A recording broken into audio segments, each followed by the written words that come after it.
ginagawa mo? Uy! Tox! Tox! Tira mo, Tox!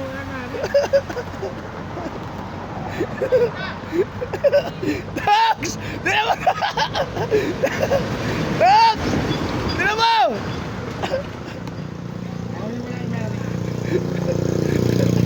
Tox! Tira mo! Pinag-tripan, Tox! Tox!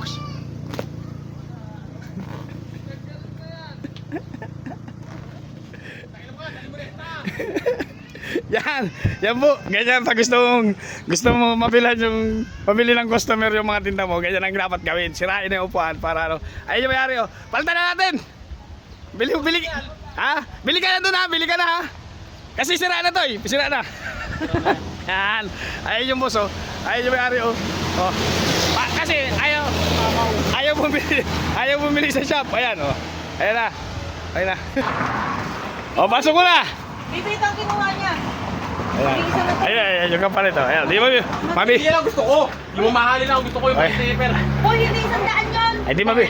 Jesus na ng ano mo. Ay, di mabibila na tayo kasi wala na siya magagawa. Nasira na yung kanya, eh. Ayan na. Ayan na, alright. Ay, sa ilalim. Bye. Ganyan ang paraan.